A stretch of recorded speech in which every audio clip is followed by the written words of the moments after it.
Good evening, and thank you for joining me for another Boring Books for Bedtime.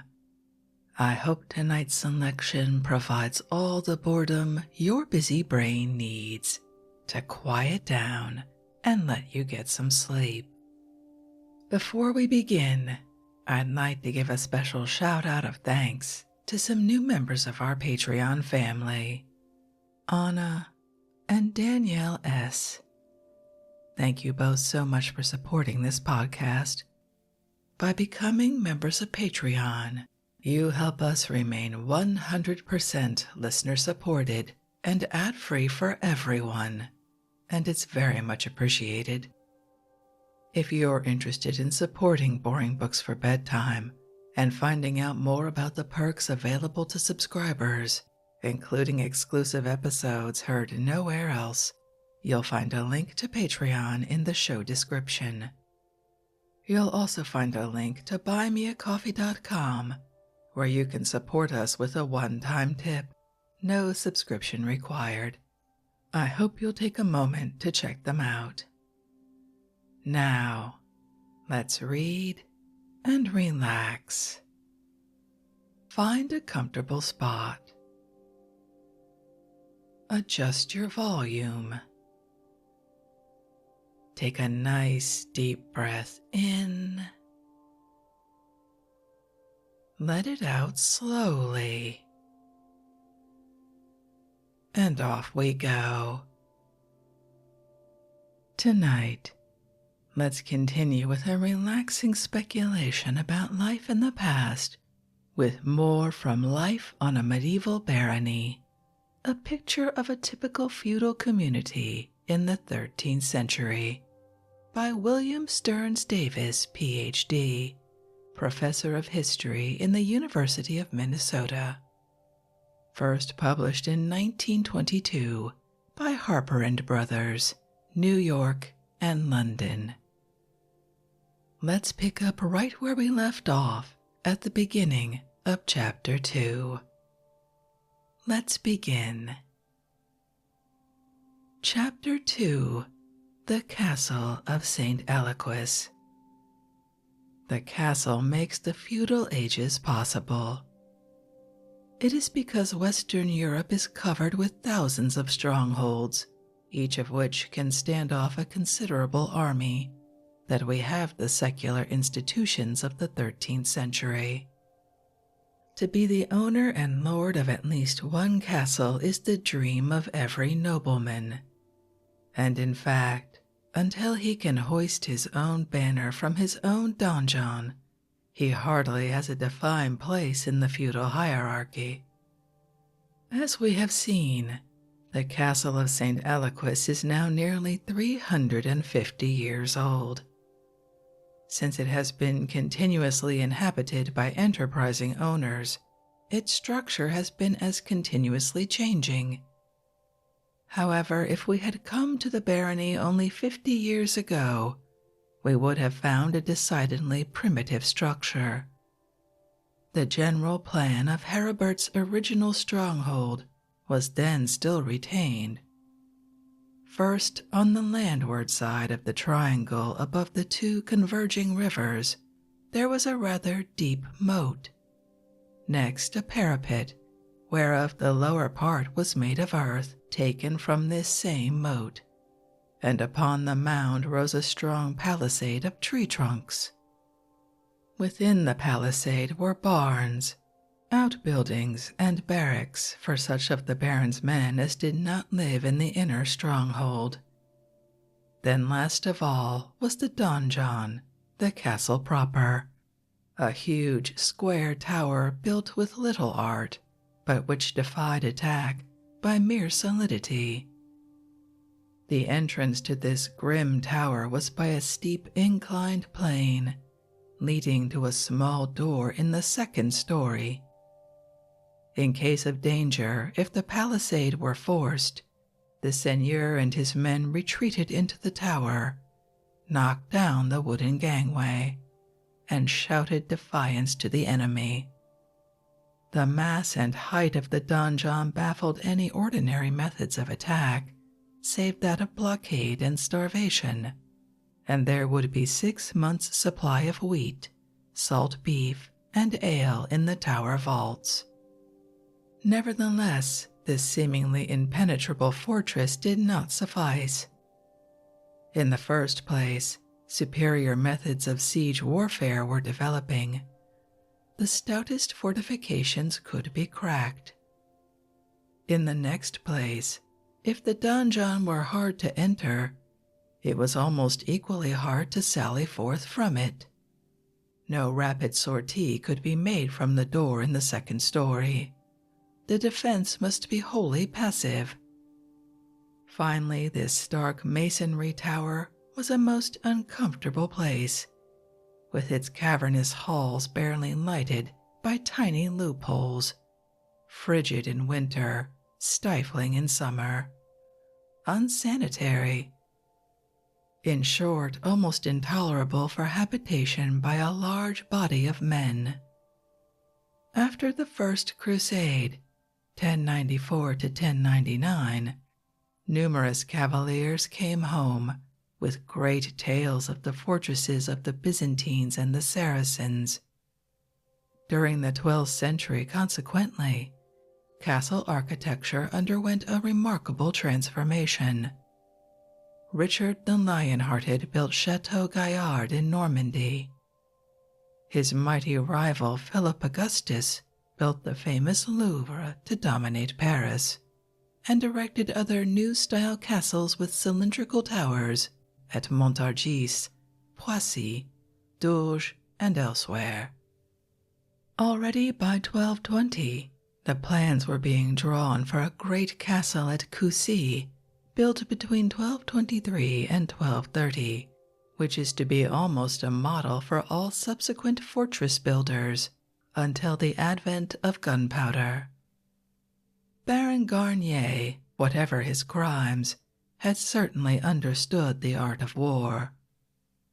He rebuilt St. Aliquis in a thoroughly scientific manner, employing a learned master builder and sage, an elderly Fleming, who had seen the best fortifications of the infidels, and had lived long in those famous Syrian Christian fortresses like Crac de Chevalier, which by the mere excellence of construction had enabled small garrisons of Western Franks to defy the full power of Saladin. Instead of a mere ditch, palisade, and then a single vast tower, St. Aliquis has consequently become a huge complex of defenses within defenses, each line of resistance a little harder to penetrate, and with every outwork commanded by an inner fortification. If at last you come to the central donjon, it still looms up above you, defiant and formidable, and you can have your fill of desperate fighting, only perhaps to be bloodily repulsed in the end. Of course, the donjon can indeed be starved out, but it is not very often that any enemy of St. Aliquis will have resources and persistence enough to keep his troops together until the castle supplies are exhausted. He must either get possession pretty quickly or not at all. And Garnier's Flemings certainly took pains he should not get in quickly. In examining St. Aliquis or its rivals, one must remember that they are the creations of men who have devoted most of their thought to the problems of war. Every possible contingency has been anticipated. The architect and his employer have practically spent their lives studying how can a castle be made to hold out as long as possible. Being, despite their sins, highly intelligent men, it is not surprising that they produce remarkable results. We are approaching the castle as the morning mists are lifting from the Claire and the Rapide. Ahead of us, out of the dispersing fog, is rising what seems a bewildering mass of towers, walls, battlements gray and brown. with here and there a bit of green. Where a little earth has been allowed to lodge and a few weeds shoot forth. High above all soars the mass of the great central tower, the donjon, from the summit of which Baron Conan's banner is now idly trailing. We come down a road that takes us over the toll bridge across the Rapide, and find ourselves in a kind of parade ground, where there are only a few cattle sheds, and possibly a rude cabin or two for such of the Baron's herdsmen as must sleep outside overnight. This open ground is the scene for martial exercises, rallyings of the vassals, and even for tournaments. Many people are headed toward the castle, mostly from the village of peasants just westward across the river. But there is also the sub-prior on a mule riding over from the abbey, and also a messenger who has spurred down very early from Pont de Bois with a communication from the bishop. As we near the castle, its tower and inner and outer wards become more distinct.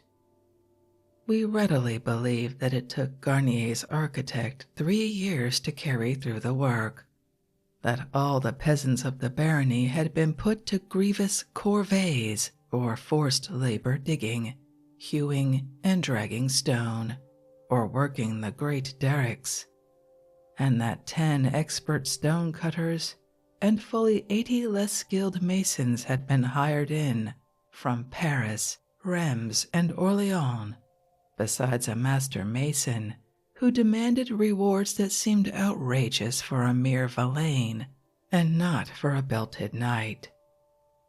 These speculations end as we come, not to the castle, but to a semicircular palisade enclosing the regular gate on the landward side.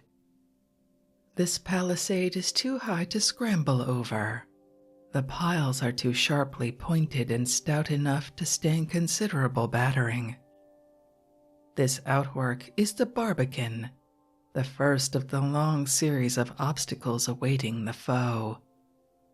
Of course, it could not be defended in a regular siege, but its purpose is to stop any surprise attack long enough to enable the garrison to rally, close the great gate, and man the walls. The whole crowd of folk now entering make for the heavy wooden barrier which is just being thrown open by a rather sleepy porter. Since it is a time of profound peace, he lets them all stream inside, merely requiring everyone to leave his weapons in his custody.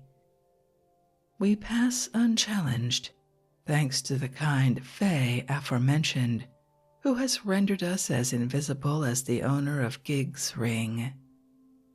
If, however, we had been guests of noble rank, we would have proceeded onward to the inner gate and rung loudly on a heavy metal gong hanging there. One of the Baron's squires would then have greeted us. If we had been the Baron's equal or superior in the social scale, Conan himself would next have come down to lead us in. If somewhat inferior, we would have been conducted by the squire to the great hall, where we would have removed hood and gloves before the magnate presented himself. But we have much to examine ere we penetrate the seigneurial hall. Once inside the barbican, one discovers that between this extreme barrier and the fortress proper, there is another open space with a road, and another place for equestrian exercises, extending from the Clare straight over to the abrupt slopes of the Rapide. The palisades run all the way from river to river. This space within the barbican forms the lists, where 2 young sergeants are breaking in a bulky stallion. The lists are a great convenience in peacetime, but the real utility is in war, and they are even more important in the castles that have land on every side. They supply a good road, by which men can be hurried round the castle circuit in reasonable safety. On the other hand, if the enemy suddenly forces the barriers, he finds himself most awkwardly in a limited space between the palisade and the castle moat, with all the arbalests, crossbows, playing on him from the walls above. Inside the lists and next to the masonry walls runs the moat.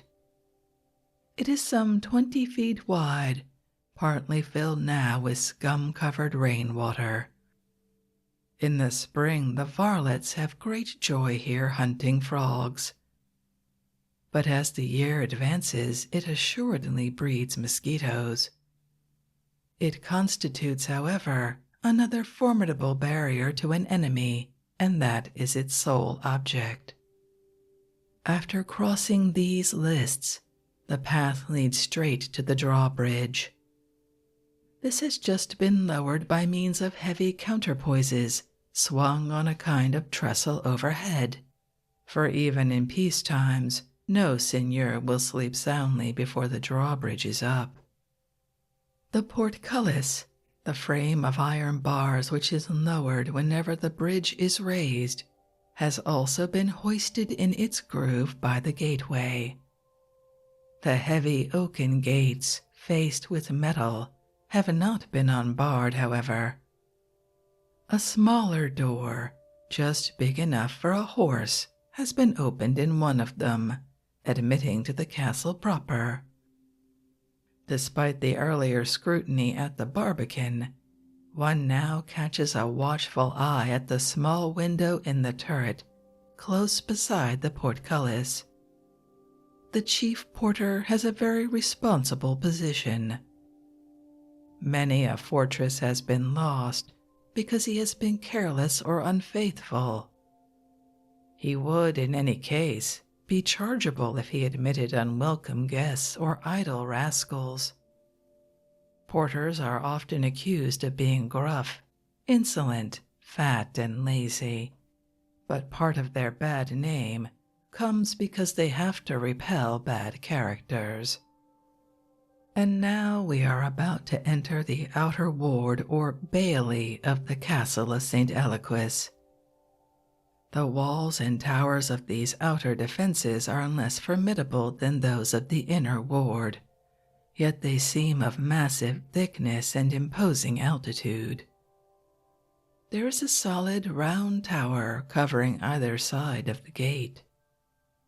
To about 15 feet, these twain rise above the moat naked and sheer, then are pierced with narrow slits, intended not to let in light, but to permit archers to cover every inch of the way from the barbican to the drawbridge. Even if the foe should cross the moat, shatter the portcullis, and split open the heavy doors, he would be merely at the beginning of terrible hours of axe and sword play. He would be in a narrow and low vaulted passage, with many loopholes on either side for archers, and also with slits in the ceiling for pouring down boiling oil, seething pitch, molten lead, and other pleasantries. And if he rushed past all these forms of death into the courts, there behind him, capable still of very stout defense, would rise the 2 strong gate towers, rendering every attempt to reinforce the original attacking party a dice throwing with death, and making retreat equally dangerous.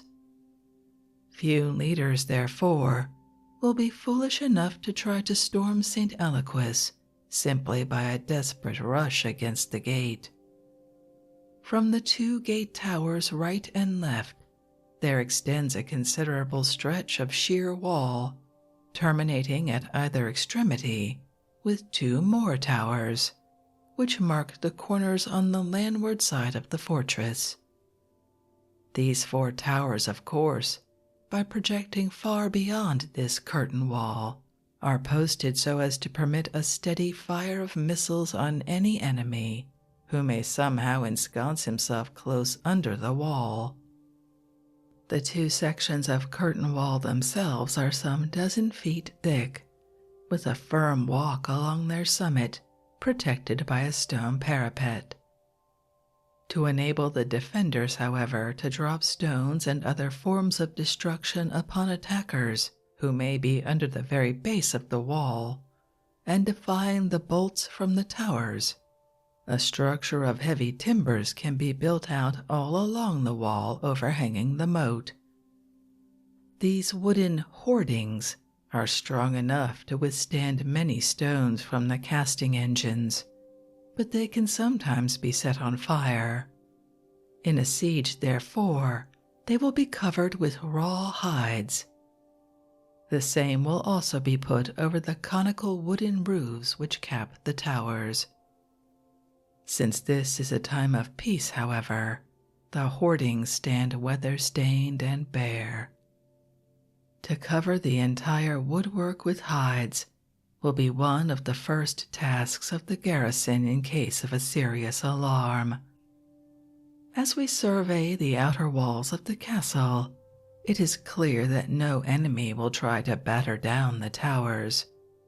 Even if he could penetrate their shells, he would merely find himself in a dark, cavernous, vaulted chamber with the defenders flinging down death from above. He would then have to bore through the inner wall nearest the court under every disadvantage. The towers are built so completely of masonry that it is impossible to burn them. Winding stairs leading up through the stonework conduct from one stage to another, and these staircases are so narrow and tortuous that a single warrior with an ordinary lively axe can stop 100 men ascending. The attack, therefore, must be on the curtain walls.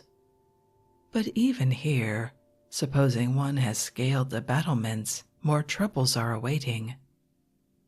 The only way downward from the curtain walls is through the towers at the end of the parapets. To leap into the court inside means broken bones.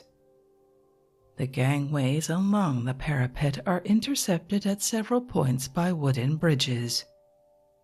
These can be easily knocked away, leaving yawning gaps defying any leaper. If you reach the towers, they are all barred, and the arbalists are shooting down on the captured gangways from a dozen loopholes. Finally, be it said, each tower is a little fortress by itself. It has its own cistern, fireplace for cooking, and storeroom. Even if isolated, its garrison can hold out stoutly.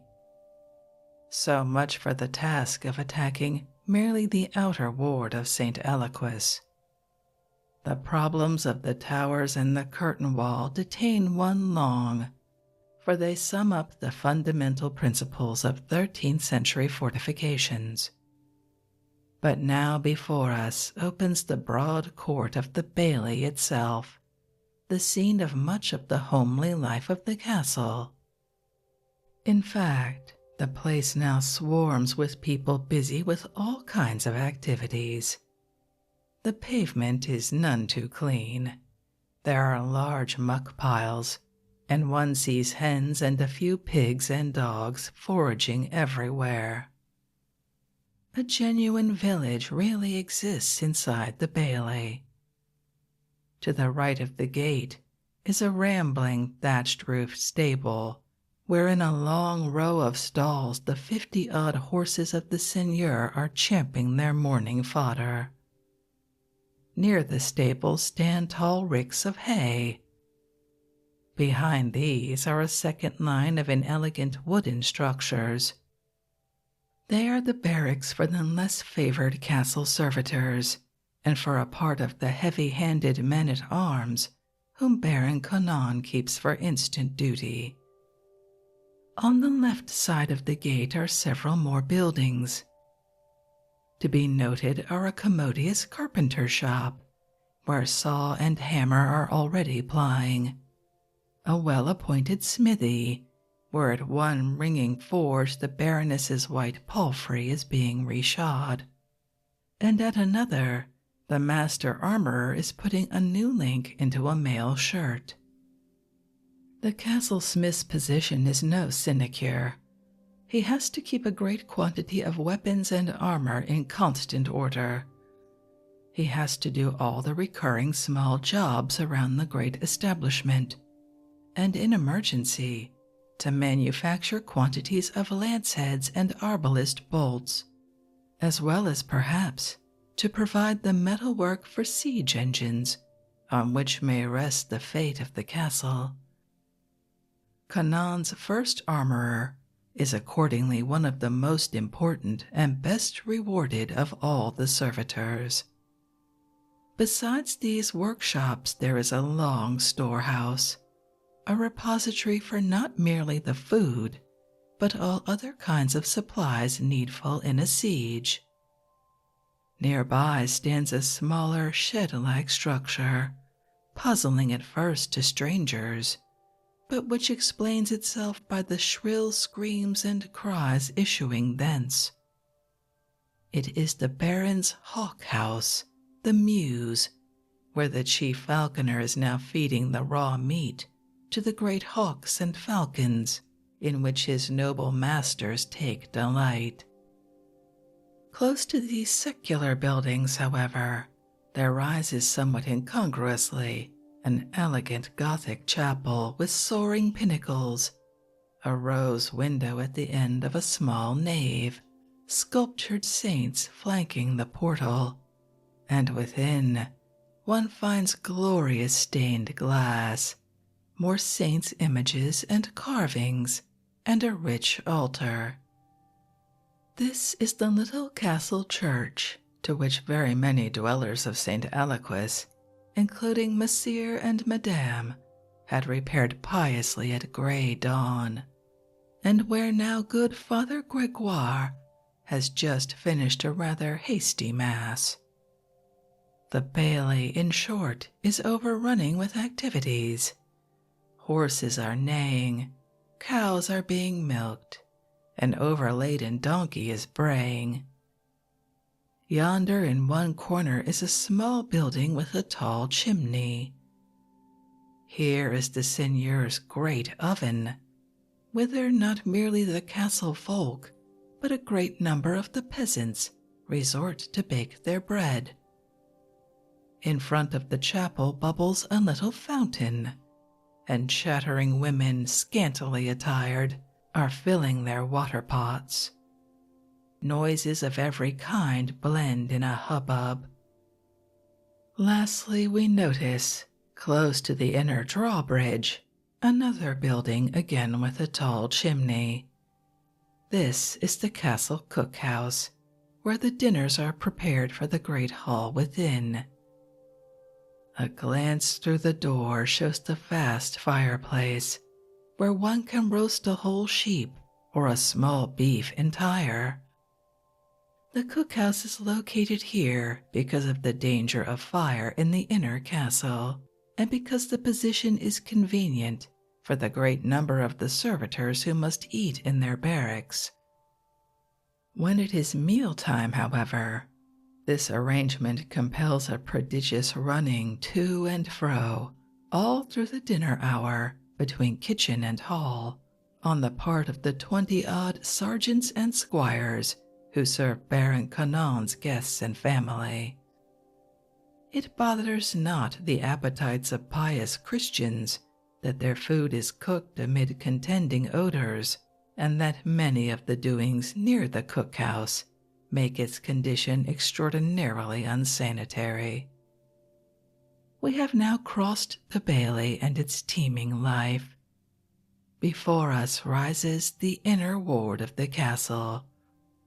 Here are the gate and the walls of the bailey over again, but far more pretentious and formidable. There is another moat filled with muddy water, another drawbridge larger than the outer one.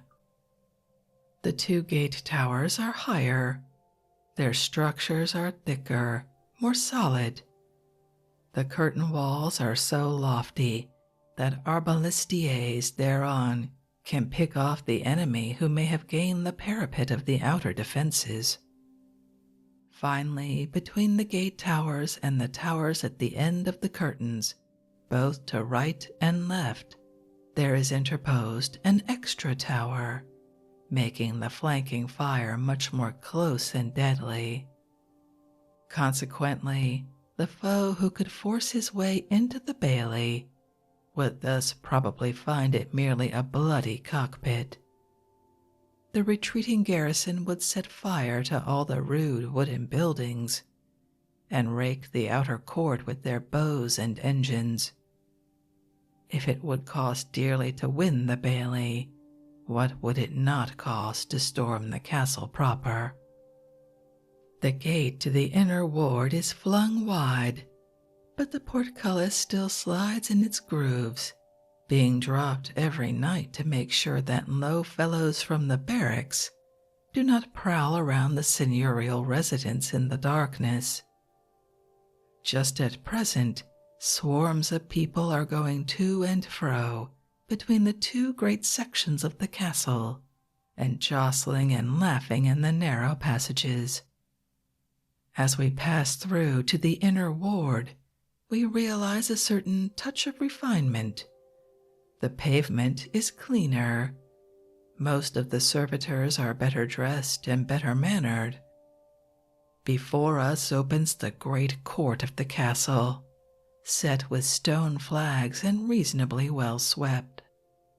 Here the Baron and his brother will practice their martial exercises when the weather is bad, and they must avoid the tilting grounds. Here the horses will be mounted when Conon, Adela, and all their noble friends assemble to ride out for hunting or hawking. On either side, the stately towers set into the walls frown downward, but our gaze is ahead. Straight before one rises first a rather elegant stone building, with large pointed windows and a high sloping roof, and then looming before that an enormous round citadel, one that dwarfs all the other towers. It stands at the apex of the triangle. On one side is the castle court, but to right and left the crags at its base are falling precipitously away to the Rapide and the Clare. The stone building is the Palais, the actual residence of the Baron.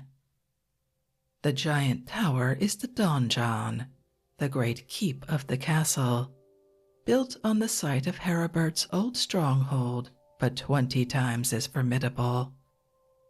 The Palais is nearest to us, but since the apartments of the seigneur are there, and we wish to examine these later, it is best to pass around one end thereof and visit the donjon first. Baron Garnier had built his donjon about 110 feet high, and some 55 feet in diameter, with walls a dozen feet thick. This size is large, but not extraordinary. At Coucy they are planning a tower 225 feet high and 95 feet in diameter.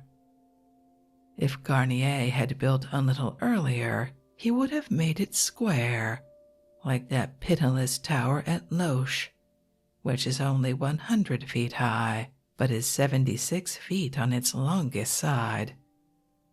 To enter the donjon, we go over still another drawbridge, although the ditch below is dry, and on penetrating a small door in the masonry, we wind up a passageway through the thick wall. Passing from the bright morning light of the court, one seems plunged into pitchy darkness. Strangers stumble up steep stairways, with here and there a twinkle of light from loopholes a couple of feet high, although barely wide enough at their openings to allow the free flight of an arrow.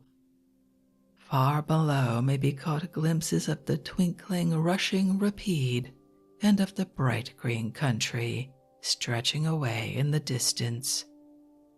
When St. Aliquis was rebuilt by Baron Garnier's architect, much of the old masonry of the original tower was retained, as well as the general arrangement of the staircases, loopholes, and succession of halls, chambers, and lofts. We see what the castle resembled in Heribert's day. By a turn or two in the gaunt entrance, we come to the original great hall of the castle. It is offensively dark. The windows are mere loopholes at the end of deep, cone-shaped passages let into the walls. Even on this balmy June morning, the atmosphere is clammy.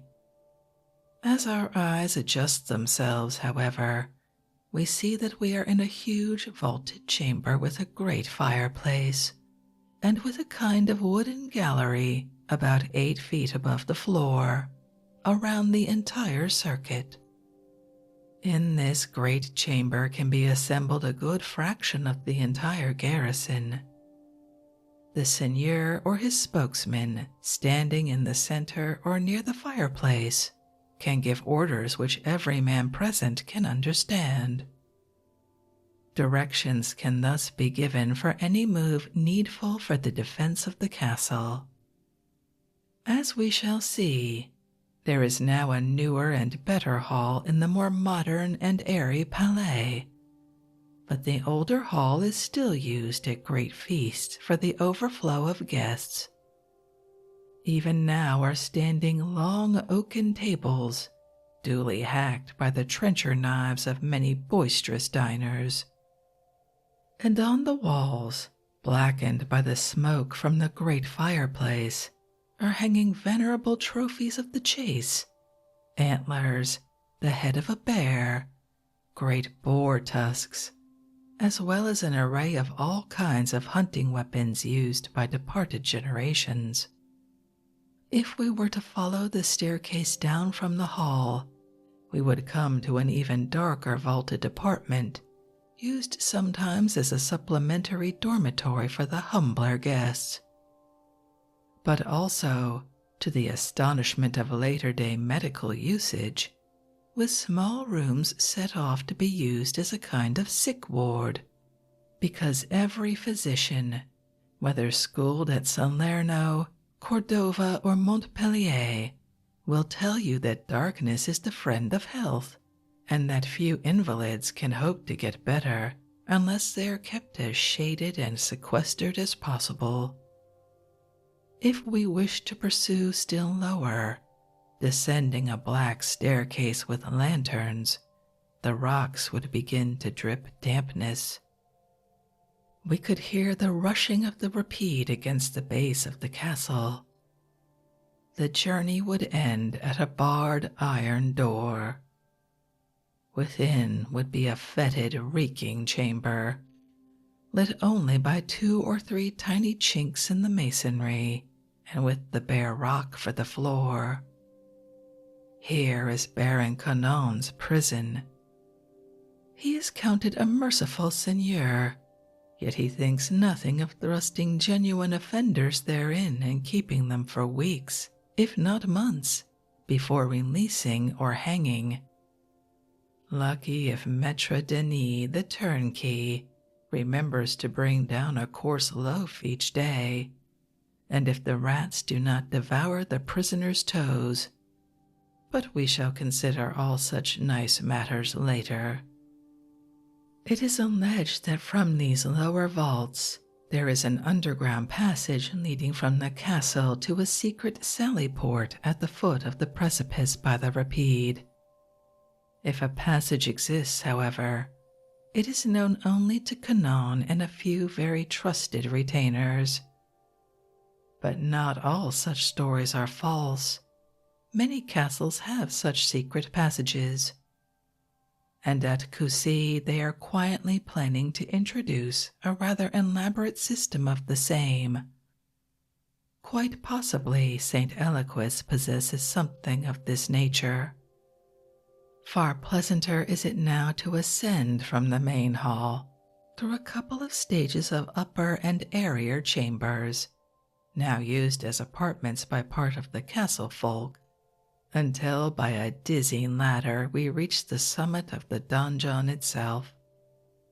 Here, on one edge of the broad platform, is a little round turret carrying us still higher. From the turret flutters the orange banner of St. Aliquis, with some kind of a black dragon, in memory possibly of the Viking raid, broidered upon it, and the arrogant legend of the noble family, rather break than bend. To lower this banner were a horrid disgrace. Never is it to be struck unless the castle surrenders, when it will be sadly flung into the moat. Under the flagstaff is a stout projecting beam rigged with a pulley. Here is a gibbet in case the Baron wishes to hang offenders as a warning for the countryside. Fortunately, however, Adela has a dislike to seeing the corpses dangling, and has persuaded Conan to order his recent hangings at the ordinary gallows across the Clare by the village. On the flag turret is always a watchman. Day or night, some peasant must take his turn, and even in peace he has no sinecure. He must blow on his great horn at sunrise, at cover fire at night, when the Baron's hunt rides out and returns, and again when a strange retinue approaches the gate. The whole wide countryside spreads in a delightful panorama below him at present. But on winter nights, when every blast is howling around the donjon, the task is less grateful. No wonder that peasants impressed for this service complain that watchmen have the lot of the damned. So back through the donjon and again to the castle court. The donjon is purely military. In times of peace, it is a mere storehouse, prison, and supplementary barrack for the seigneur's people. In war, it is the last position where the garrison can stand desperately at bay. 100 years earlier, Adela and her sister-in-law, Eleanor, would have lived out most of their days in the cheerless dark chambers directly above the main hall. Now they are more fortunate. They dwell in the elegant Gothic arched palais. The palais consists of a long, somewhat narrow building, thrusting out into the inner court, and of other structures resting against the western curtain wall on one side, but with their larger inner windows looking also into the court. The rooms are high, with enormous fireplaces where great logs can warm the apartments in winter. The ceilings are ribbed and vaulted like a church, and some of the masonry is beautifully carved. Where the bare walls are exposed, they are often covered with a stucco, on which are sketched fresco scenes somewhat after the style of stiff Byzantine paintings, or the famous tapestry of Queen Mathilde at Bayeux. All the tints are flat red, yellow, or brown, without perspective or fine lines, and in a kind of demi-silhouette. Little touches of green, violet, and blue relieve the bareness, and despite many awkward outlines and other limitations, many of the scenes are spirited as well as highly decorative. Some of the pictures are religious.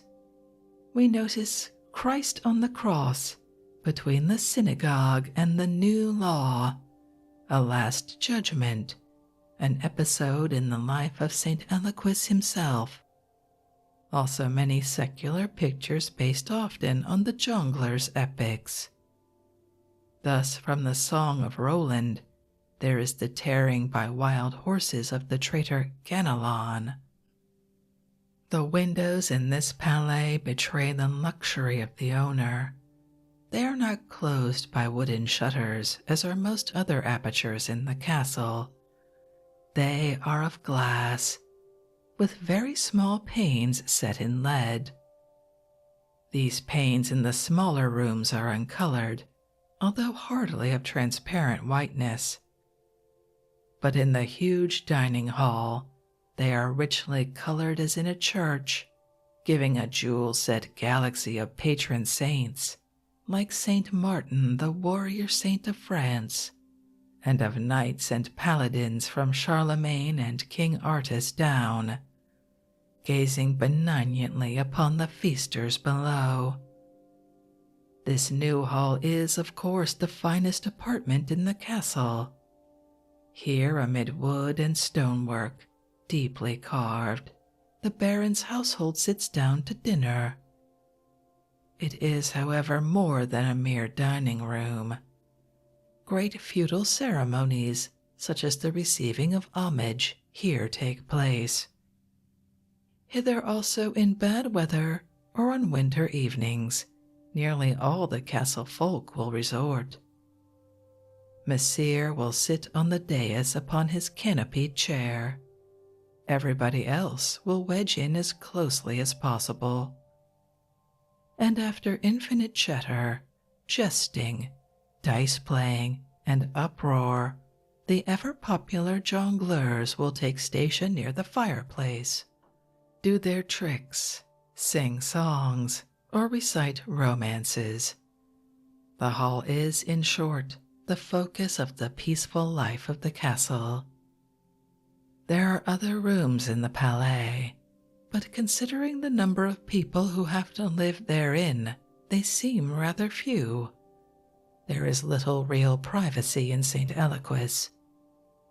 The Baron has a special closet indeed, where he can retire and hope that he is not overheard. But the great chamber for himself and the Baroness is ordinarily full of servitors.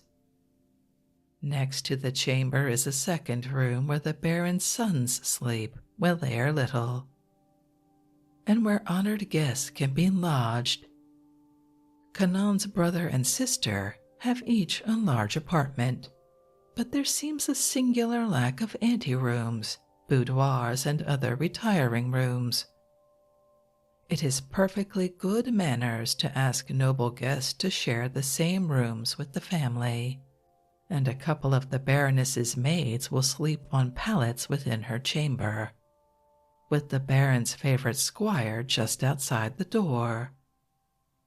As for the lesser folk at night, they often stretch unceremoniously on the tables or even on the floor in the main hall. The possession of a strictly private room is indeed a decided luxury. Even a great noble is often able to go without it. The furniture of these apartments seems scanty, but it is at least very solid. In the hall there are lines of tables set upon trestles, faced by long, backless seats. Here it is often needful to remove these tables to arrange for a feudal ceremony or for a dance. But at one end of the apartment is a raised dais, and at right angles to the others runs the ponderous oaken table of the master. Canon faces the hall from a high carved chair under a wooden canopy. The other seats on the dais have the luxury of backs and arms. The fireplace is an enormous construction, thrusting far into the room, where long logs on high andirons can heat the stonework so it will glow furiously for hours. To keep off the heat in winter, there are fire screens of osier, but of course in summer these disappear. Every festival day, the paved floors of the rooms in the palais are strewn, if possible, with new rushes and flowers, roses and lilies, flags and mint, making a soft crackling mass under one's feet. They are fragrant and pleasant while fresh, and even through the winter are allowed to remain to protect against the chill of the floor. By springtime they are dried and are very filthy, for the diners throw their bones and bits of bread and meat into them, and the dogs and cats roaming about cannot devour all of such refuse. Certain seigneurs, indeed, are introducing the use of Saracen carpets, gorgeous rugs either imported from the East or made up in France after imported patterns. But these are an expensive innovation, and Conon as yet keeps to his river rushes. Of another luxury, however, he is rightly proud. Stowed away in carefully guarded cupboards is a quantity of admirable wall tapestries, some of the precious sendal or taffeta silk, some of hardly less valuable Sicilian woolen stuff. Their designs are of blazing magnificence. There is one of great elaboration showing the 7 virtues and the 7 vices, but such precious ornaments must be kept for great occasions. The order "Hang the Tapestries" is assigned to the servitors that Conon contemplates a tourney, or a great feast or a visit from the Duke. For today, the Palais contents itself with its simple fresco decoration. The bedroom furniture is equally simple. The chamber of the Baron and his wife is lit by 3 windows with arched tops pierced into the masonry, overlooking the castle court. There is a little table by the fireplace holding a board of chessmen, and there are a few backless stools and long, narrow benches. In the window places are comfortably upholstered she-and-I seats facing one another. Opposite the fireplace is a chair of state for the Baron, with high carved back and arms, a wooden canopy of equally heavy carving, and a footstool covered with red silk. There are several ponderous wardrobes, and especially a number of very massive iron-bound chests containing valuable garments, jewels, and the like. Bureaus and chests of drawers hardly exist in this age, and ordinary chests take their place. Indeed, no bedroom is fitted properly unless it has a solid chest at the foot of the bed, for the prompt reception of any guest's belongings. When a castle is taken, the cry, "Break open the chests," is equivalent to calling to the victors, "Scatter and pillage." Near one of the windows in the wall, there is also a large crucifix carved of dark wood, and beneath it on a shelf is a small silver box, richly chased with figures of saints and angels. This is a reliquary containing a trophy brought from the Holy Land by a crusader, a cluster of hair from St. Philip the Apostle, likewise some ravelings of the robe of St. Anna, Mother of the Virgin. Before these sacred objects, the Baron and Baroness kneel on red silk cushions and say their prayers morning and night. But the central object of the chamber is the bed.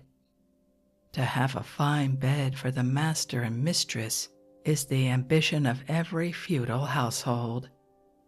It stands under a great canopy with heavy curtains of blue taffeta. The bed itself, a great mass of feather mattresses and gorgeously embroidered coverlets, projects its intricately carved footboard far into the room. The whole structure is set upon a platform. When the Baron and Baroness have retired, their attendants will pull the thick curtains and practically enclose them in their own secluded bedroom. The curtains cut off air, but that is no disadvantage, because every physician tells you that night air is most unhealthful. This nearly completes the furnishings of the chamber, save for various perches, wooden hooks, and racks set here and there for clothes, and sometimes for the Baroness's hunting hawks, and 2 bronze lamps swinging on chains, which give a very imperfect illumination. If more brilliance is needed, and if the great fireplace is not throwing out a glare, one can do as they do in the great hall for extra lighting. Set resinous torches in metal holders along the walls. However, for ordinary purposes, the Baron and Baroness prefer the less odorous wax candles. In fact, a very tall wax candle stands near to the bed and is allowed to burn all night. This keeps away pixies and the devil, and makes things generally more cheerful for Christians. The other apartments of the castle are similarly furnished, although with less magnificence. Of course, in the barracks for the lower servitors and the men-at-arms, each man is lucky if he has a large bag crammed with straw for a bed, a solid blanket, and a 3-legged stool whereon to sit by day. Thus have been inspected, exterior, the stone, and the wooden aspects of St. Aliquis. The task is next to see the doings of the people who give to the unyielding fortress its significance and life.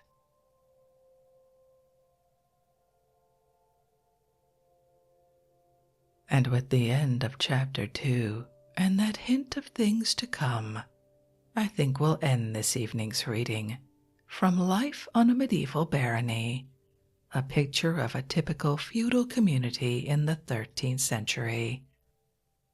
And what a detailed and interesting picture this is. Our author certainly knows how to paint scenes for beautiful dreams. I hope you enjoyed that.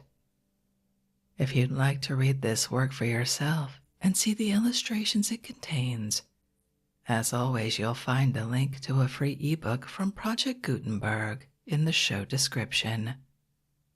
If you'd like to connect, suggest a boring book you'd like to hear read, or request more from one we've already started, you can drop me an email via our website, www.boringbookspod.com.